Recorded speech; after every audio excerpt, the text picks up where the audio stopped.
तो let's start with the graph of y equal to secant inverse x, right. ठीक है, ये हम सब लोग जानते हैं कि अगर फंक्शन f(x) हमने सीकेंट x लिया था तो जो सीकेंट x है उसकी जो डोमेन है और उसकी जो रेंज है हम सब लोग जानते हैं, ठीक। और रेंज की भी बात कर लूँ मैं यहीं पर ही। रेंज हम सब लोग जानते हैं -∞ से -1 यूनियन 1 से लेकर के इन्फिनिटी होती है, ये रेंज होती है। और इसकी डोमेन की बात करूँ सीकेंट x 1/cos x के इक्वल है, तो cos x जहाँ पर 0 होगा वो डोमेन में नहीं होता, तो मतलब इसका मतलब होता है x belongs to all real numbers minus का 2n+1 of π/2 such that n belongs to any integer, ठीक है।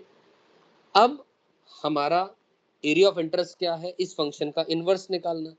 हम जानते हैं y equal to secant x लिखा है, इनवर्स निकालना है अंडर द कंडीशन ये इन्वर्टिबल है, यानी 1/(1)(2) का नेचर एग्जिबिट कर रहा है, तो x की वैल्यू क्या आ जाएगी, सीकेंट इनवर्स y आ जाएगी, और x और y को इंटरचेंज कर देंगे तो यानी जो f इनवर्स आ जाएगा इस फंक्शन का, जो इनवर्स आ जाएगा वो आ जाएगा सीकेंट इनवर्स ऑफ x। अब सवाल उठता है इसकी जो डोमेन है सीकेंट x की वो रेंज, और रेंज बन जाएगी उसकी डोमेन, लेकिन जो इसकी डोमेन है सीकेंट x की हमने उसको रिस्ट्रिक्ट करना है। We need to talk about the restricted domain. Restricted domain किसकी restricted domain, secant x function की, जिसके अंदर में वो 1/1 और ऑन2 का नेचर एग्जिबिट कर रहा है। रिस्ट्रिक्टेड डोमेन इस तरीके से कि ताकि वो इन्वर्टिबल हो जाए, दूसरी भाषा में मैं ये बोल सकता हूँ इसको मैं, ठीक है। तो कौन सा वो रीजन होगा वो हमें बात करने की जरूरत है, ठीक है। तो अब ध्यान से देखें दोस्तों कि हमने इसका ऑलरेडी जो रेंज है सीकेंट x की वो सीकेंट इनवर्स x की क्या बन जाएगी, डोमेन। तो डोमेन तो हमारे पास आ गई, डोमेन तो क्या आ गई, modulus x greater than equal to 1, यानी -∞ से लेकर के -1 यूनियन 1 से लेकर के इन्फिनिटी। ये तो जो सीकेंट x की रेंज थी वो इसकी डोमेन बन गई, लेकिन हम सीकेंट x की रिस्ट्रिक्टेड डोमेन की बात कर रहे हैं जो कि इस फंक्शन की सीकेंट इनवर्स की रेंज बन जाए। हम अब एक काम करते हैं, सीकेंट x का ग्राफ अपने को आता है बनाना, आता है ना सीकेंट x का ग्राफ बनाना, तो let me draw the graph of secant x for you all. फिर x और y एक्सिस, ठीक है। तो अब ध्यान से देखें दोस्तों कि जो सीकेंट x हम जानते हैं cos x का ग्राफ अपन लोग जानते हैं, cos x के ग्राफ में ये cos x का कुछ ग्राफ होता है ऐसा कुछ, देखिए दोस्तों this is the graph of cos x। मैं बहुत ज्यादा आगे और बहुत ज्यादा पीछे तक नहीं जा रहा हूँ, एक पर्टिकुलर वैल्यूज तक ही जा रहा हूँ, ठीक है। तो हम जानते हैं ये पॉइंट है 0, ये है π/2, और ये जो पॉइंट है this is pi, this is 3π/2, this is 0,1, ठीक है। और ये वाला जो पॉइंट है माइनस का π/2,0, और ये जो पॉइंट है माइनस का पाई, और ये जो पॉइंट है माइनस का 3π/2। तो आपके सामने ये ग्राफ मैंने लिख दिया y = cos x का ग्राफ, ठीक है। अब हमने किसका ग्राफ बनाना है, पहले सीकेंट x के ग्राफ की बात कर लेते हैं। तो सीकेंट x का ग्राफ देखो जरा दोस्तों, हम जानते हैं एक चीज क्या, ये देखें जरा, let me draw this line, this one and this one, और इसी तरह मैं यहाँ पर भी ये लाइन इस तरीके से बना सकता हूँ, ठीक है। ये लाइन बना दी, और हम सीकेंट x का ग्राफ बनाने के लिए क्या करें, सीकेंट x का ग्राफ बन जाएगा यहाँ पर इस तरीके से आ जाएगी बात चीजें। देखें दोस्तों सीकेंट x का ग्राफ यहाँ से इस तरीके से बन जाएगा, और ये ग्राफ बना ये रहा, राइट। और इसी तरह यहाँ भी बात करूंगा तो ये ग्राफ ऐसा आ जाएगा, और ये ग्राफ इधर की तरफ ऐसा चलता चला जाएगा, सही है। ये सीकेंट x का ग्राफ आ गया।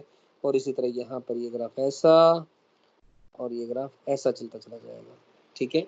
और ध्यान से देखें दोस्तों, हम जानते हैं ये जो पॉइंट है दिस वन इज 0,-1 और ये जो पॉइंट है ये 0,1, सही है। ये किसका ग्राफ आ गया?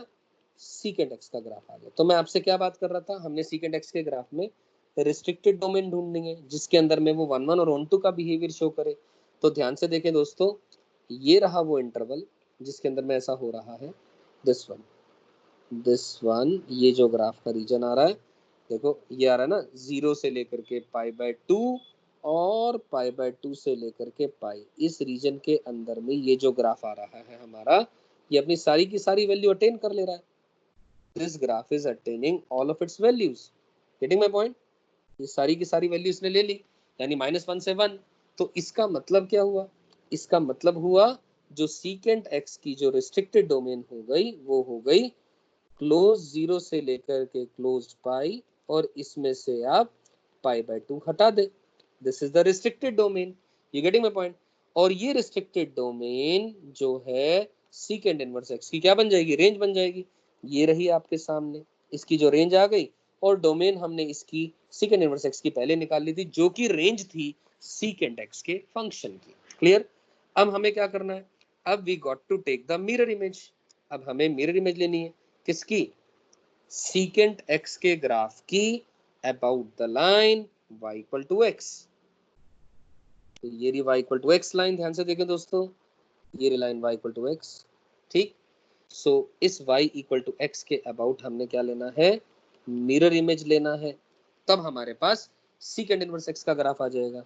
तो मैं मिरर इमेज ऐसे ही समझा दे रहा हूं, ध्यान से देखें दोस्तों, ये वाला जो पॉइंट है ये 0,1 है, तो y इक्वल टू एक्स में वो 1,0 आ जाएगा। तो क्या ये 1,0 आ रहा है? क्योंकि यहाँ पर जो ग्राफ बनाया गया है ये प्योरली और प्योरली सीकेंट इनवर्स एक्स का ग्राफ बनाया गया है after taking the mirror image with the secant x graph in the line y equal to x. Clear? तो ये सीकेंट इनवर्स एक्स का ग्राफ आ गया। और ध्यान से देखें, ये ग्राफ, ये लाइन इस तरीके से जा रही है ना, आई एम टॉकिंग अबाउट ये लाइन इस तरीके से जा रही है, इस तरीके से, ठीक है ना, ये जो मैंने हाईलाइट करी लाइन। तो इसका मिरर इमेज यहाँ कहीं ना कहीं 0,1 का बन जाएगा, 1,0 कहीं ना कहीं यहाँ पर आएगा, तो उसकी मिरर इमेज ऐसी ही तो कुछ बनेगी। अब अपने आप सोच करके देखें, गेटिंग माय पॉइंट। तो यही तो बनाई हमने, ये 1,0 के बाद यही तो मिरर इमेज आ रही है।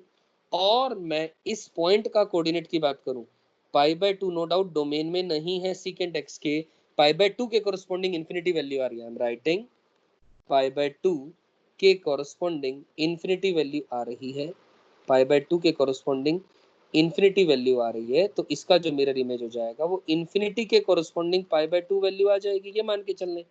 तो x आगे बढ़ता चला जा रहा है तो हम इंफिनिटी की तरफ तो जा रहे हैं, तो हमने ये लाइन, ये ऊपर एक π/2 वाली लाइन बना दी। This dotted line is never going to meet this graph, या यूं कहूं कि ये मीट करेगी इंफिनिटी पे जा करके। क्लियर है सभी को बात ये? तो इस लाइन का तो मिरर इमेज हमने बना लिया, मतलब this one, this graph I am showing, ये ग्राफ हमारे पास यहाँ पर आ चुका है, एक लाइन का मिरर इमेज आ गया। अब इस लाइन के मिरर इमेज की बात करनी है, which one I am talking about, हमने बात करनी है इस लाइन के मिरर इमेज की, इस लाइन के मिरर इमेज की बात करनी है। तो कैसे बात करें? तो ध्यान से देखें दोस्तों, जस्ट अ मिनट, इस लाइन के मिरर इमेज की बात करनी है, right. Different colour will help you understand the things in a much better manner. Clear? So ये दो ब्रांचेस थी बेसिकली, ये किसकी थी ब्रांचेस? सीकेंट एक्स की, ठीक है ना। इसकी तो मिरर इमेज आ गई हमारे पास, this one I am talking about. अब इसकी मिरर इमेज लेनी है। अब ये वाला जो पॉइंट है इसका कोऑर्डिनेट कितना है? ध्यान से देखें, इसका कोऑर्डिनेट है π, -1। ये पॉइंट का कोऑर्डिनेट कितना है? दिस इज पाई पर वैल्यू आ रही है -1। अब ध्यान से देखें ग्राफ पर दोस्तों, ये वाली वैल्यू -1 पर वैल्यू पाई आ रही है, ये ग्राफ आ जाएगा। तो इस लाइन का जो मिरर इमेज आएगा वो ऊपर की तरफ चला जाएगा, यू गेटिंग माय पॉइंट। तो -1, पाई, so this is the required line, this one I'm saying this is the required mirror image about the line y equal to x of the graph of secant x in the region π/2 से लेकर के पाई, है ना। π/2 से पाई में ये जो graph आ रहा था इसकी हमने क्या ले ली?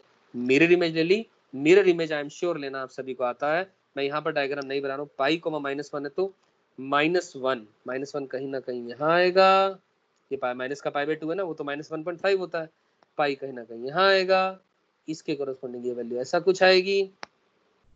देखो ध्यान से, मैं ऐसा कुछ दिखा दे रहा हूँ आप लोगों को, तो ये ग्राफ ऐसा कुछ, तभी वो यहाँ से शुरू हुआ है, ठीक है ना, यहाँ से शुरू हो जाएगा ग्राफ। क्लियर है बात ये?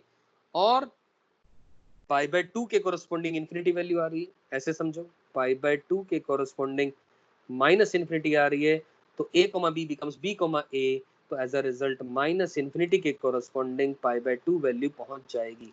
तो -इन्फिनिटी यानी पीछे की तरफ, उसके कोरस्पॉन्डिंग पाई/2 यानी पाई/2 के, ये रही ये लाइन, देखो ध्यान से, ये वाली लाइन ही तो हमने पहले बनाई थी, ये भी बनाई है, तो this is the required graph of the secant inverse x. अब इस ग्राफ के अंदर में ध्यान से देखें कि अगर मैं यहाँ पूछूं आप लोगों से कि सीकेंट इनवर्स एक्स के ग्राफ के अंदर में अलग अलग पॉइंट पर वैल्यू क्या आ रही है, तो ध्यान से देखें, हमें समझ में आ रही होंगी सारी की सारी बातें, कि जैसे कि मैं लिख दूं सीकेंट इनवर्स ऑफ -1 क्या आ रहा है। मैं आपसे पूछूं कि सीकेंट इनवर्स ऑफ -1 क्या आ रहा है, सीकेंट इनवर्स ऑफ, अब -1 से 1 के बीच में, -1 से 1 के बीच में जो है x, वो इसकी डोमेन में एग्जिस्ट ही नहीं करता। सीकेंड इनवर्स -1 पर वैल्यू क्या आई है, पाई आई है, और सीकेंड इनवर्स 1 पर वैल्यू क्या आई है, ध्यान से देखें, 1 पर वैल्यू 0 आ रही है, ग्राफ से समझ में आ रही है। लेकिन if I ask you now कि भैया सीकेंड इनवर्स ऑफ 0 क्या है, answer is not defined, not defined. And in fact मैं एक और चीज पूछूं, क्वेश्चन पूछा मान लो मैंने, for what value of x, for what value of x secant inverse of 2x minus 1 is defined, secant inverse of 2x minus 1 is defined। मान लो मैंने ये पूछा आपसे, तो आपका आंसर होगा कि जो इनपुट है वो कौन है, 2x minus 1, उसका जो मॉड्यूलस है वो ग्रेटर देन इक्वल टू 1 होता है। ये तो है, इनपुट का modulus greater than equal to 1, तो इसको सिंप्लीफाई किया जा सकता है, यानी हम क्या बोलेंगे कि 2x minus 1 greater than equal to 1, या फिर 2x minus 1 लेस देन और इक्वल टू -1, यानी x इज ग्रेटर देन और इक्वल टू 1 आ गया यहाँ से, और x इज लेस देन और इक्वल टू 0 आ गया। तो दोनों का आप क्या ले लेंगे, यूनियन ले लेंगे, taking union of both, union ले लेंगे, क्योंकि इंटरसेक्शन की बात नहीं होगी यहाँ पर। समझ में आ रही है बात मेरी? मॉड्यूलस x ग्रेटर देन और इक्वल टू 0, या तो ये होगा या ये होगा, क्योंकि हमने और इस्तेमाल किया है, ध्यान से देखें दोस्तों। क्लियर है? तो ये सारी बातें सीकेंट इनवर्स के ग्राफ से रिलेटेड आई एम श्योर आप सबको समझ में आ गई होंगी। अब देखिए, अगर मैं इस ग्राफ को देखूं ध्यान से, तो इन द इंटरवल -इन्फिनिटी से -1 में, -इन्फिनिटी से लेकर के -1 में तो ग्राफ है जो वो इंक्रीज कर रहा है, और क्लोज्ड 1 से लेकर के इन्फिनिटी में जो ग्राफ है वो डिक्रीज कर रहा है। ये भी एक प्रॉपर्टी आप इसकी ध्यान रख सकते हैं, ग्राफिकली अपने को समझ आ रही है।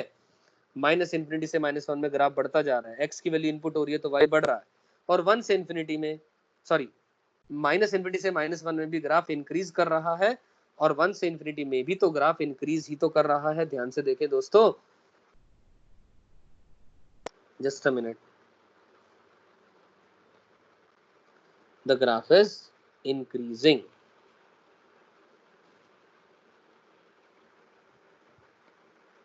क्लियर है बात यहाँ तक? देखो कैसे इंक्रीज कर रहा है, अरे भाई x बढ़ रहा है तो y बढ़ता जा रहा है, इधर भी x बढ़ रहा है तो y बढ़ता चला जा रहा है। So this is the graph of secant inverse x, ये उसकी सारी की सारी प्रॉपर्टीज हो जाती हैं।